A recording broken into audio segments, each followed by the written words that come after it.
Dando continuidade ao vídeo anterior, né, sobre que a gente estava falando da navalha de Ockham, vamos agora falar de uma nova técnica de escolha de hipótese que eu criei, que chama a navalha de Jocax. Então vamos supor que você veja um buraco tampado com areia, por exemplo, e você tem que escolher entre duas hipóteses.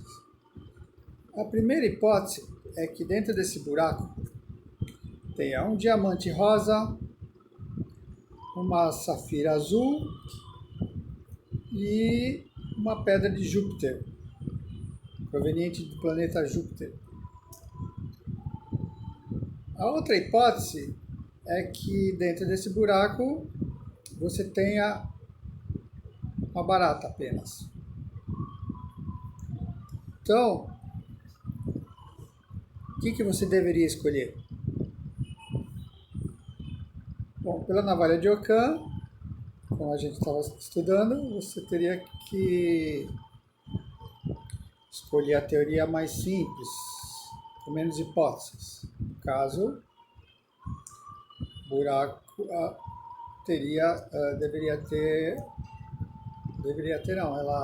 hipótese mais provável nesse caso, a mais simples, é que ela tenha uma barata, e não a pedra de Júpiter, uma safira azul e um diamante rosa. Natural, né?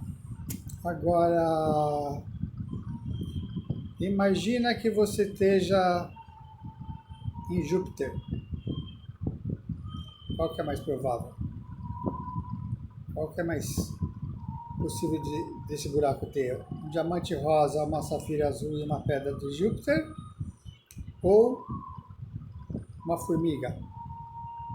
Ou uma barata, por exemplo? Percebeu? Agora a navalha de Ockham é o contrário. Agora, se você fosse usar a navalha de Ockham, você estaria errando, porque que tem menos hipótese é a teoria menos improvável. Como que uma formiga foi parar em Júpiter, né? Uma formiga é algo que é vivo, ou foi vivo, pelo menos. Então, a navalha de Ockham, ela tem um pouco de defeito. Então, eu criei a navalha de Jocax, que diz que nós devemos escolher a teoria que nós estimamos ser a mais provável, e não a teoria mais simples, a que tem menos hipóteses. Então esse é o primeiro, digamos assim, pensamento da filosofia jocaxiana. Começa com a navalha de Jocax. Entre duas teorias ou mais, você deve escolher a teoria que nós estimamos que seja a mais provável. Por que estimamos? Porque a gente faz uma estimativa porque nós ainda não sabemos. Não sabemos qual que é realmente a mais provável. Bom, a partir da navalha de Jocax e navalha de Ockham, vamos falar agora sobre o nada jocaxiano. Vamos agora pensar sobre a origem do universo. Qual que é mais provável? Você partir de uma teoria que existe um ser superpoderoso, altamente complexo, que criou nosso universo. Tal ser não tem um início, sempre existiu, né? Ou escolhemos uma teoria que diz que existiam um monte de partículas condensadas num ponto que chama singularidade altamente concentrado, que explodiu e espalhou partícula para todo o espaço, ou seja, o espaço foi criado quando essas partículas se expandiram, é chamado de Big Bang. Então você teria essas duas possibilidades. Qual que você escolheria? Bom, utilizando ou a navalha de Ockham ou a navalha de Ockham, a gente vai ver que Deus é altamente complexo e altamente improvável, porque é um ser de alta complexidade, de alta inteligência, capaz de tudo, que não tem origem, falta essa origem, e a outra hipótese é você tem simples partículas concentradas num ponto de singularidade. Ou seja, você não tem algo com toda a inteligência. Na verdade, você não tem nenhuma inteligência. Você só tem, digamos assim, as leis da física, que se supõe já existirem, mas você não precisa de um ser altamente complexo carregando todo tipo de conhecimento possível. Então, a gente deve ficar com a segunda hipótese se a gente for usar um pensamento lógico. Mas existe uma outra possibilidade, que é o nada de Jocaxier. Vamos então escolher entre duas teorias. Você tem a teoria que é um ponto no universo, um ponto de singularidade com toda a matéria concentrada, que depois ele explode, expande, ou você tem o nada, qual que é a mais provável de ter sempre existido? Um nada ou um ponto de singularidade com uma densidade praticamente infinita? O nada é a coisa mais simples possível, então devemos ficar com nada. Mas aí surge a pergunta: como do nada vai surgir a matéria, vai surgir estrelas, vai surgir galáxias e etc. Aí que entra o nada jocaxiano.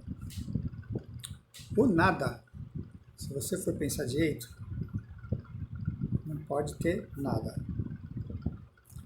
Nem leis de espécie alguma. Não pode ter nenhuma restrição. Porque se tiver alguma restrição, esse nada deixa de ser nada porque tem uma lei com essa restrição. Então eu pergunto, já que não existe nenhuma restrição, se você tem um universo, né, uma origem partindo do nada, pode acontecer de surgir uma partícula? Por que não poderia? Tem alguma restrição de surgir uma partícula? Não, porque não tem lei, então a partícula poderia aparecer do nada. E duas partículas? Mesma coisa. E 1 zilhão de partículas? Também. Agora, então do nada poderia aparecer várias coisas, inclusive leis. Como seriam esse surgimento dessas coisas? Seriam totalmente aleatórias. Poderiam surgir qualquer tipo de coisa e qualquer tipo de lei. Digamos que dentro nesse nada começam a surgir leis. Por exemplo, aparece uma lei que diz que nada que esteja contido nesse universo recém-criado a partir de surgimento de coisas aleatórias possa se mover com uma velocidade maior que x. E vai surgindo leis aleatórias como essa. Aí tem essa lei de movimento máximo x, que é uma lei aleatória. Aí surge uma outra lei também aleatória que vai contra essa primeira lei, por exemplo. Diz que nada pode se mover com velocidade maior que y. Como é uma lei também, e tem que ser obedecida por ser lei, essas coisas que esse nada cria chama esquizocriações, eu chamei. São coisas esquizofrênicas, digamos assim. São coisas, qualquer coisa possível. É até impossível. Então, bom, surgiu uma segunda lei que mata a primeira lei, ou seja, diz que você pode agora, que não pode ter nada movendo com velocidade maior do que y. Antes era x. O que aconteceu com a lei velha? A x, ela desaparece e entra essa lei nova, que não pode, as coisas não podem se mover com velocidade maior que y. Bom, sendo leis, elas, sendo um conjunto de leis, as leis que vão ficando, elas têm que ser coerentes umas com as outras. Porque se não forem coerentes, elas não são leis a serem obedecidas, elas têm que ser coerentes.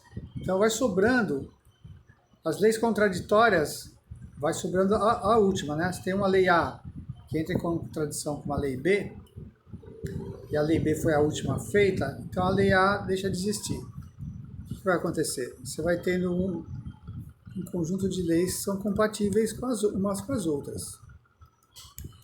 Então, desse nada jocaxiano que começam a surgir coisas e leis, você tem agora uma explicação das leis da física. Por que as leis da física são coerentes com a matemática? Porque são lógica. Nós já vimos agora, então, que não precisou de nenhum ser inteligente para criar as leis da física. Nós já temos agora uma teoria sobre o surgimento das leis da física. A partir do nada jocaxiano, houve um surgimento aleatório de tudo que é possível, inclusive de leis, e as leis que foram sobrando foram as leis compatíveis umas com as outras. Por isso que o nosso universo é regido por leis lógicas. E encerramos a parte 2 do pensamento jocaxiano, ou seja, a teoria mais simples e lógica para o surgimento do universo é o nada jocaxiano, e não Deus ou o Big Bang.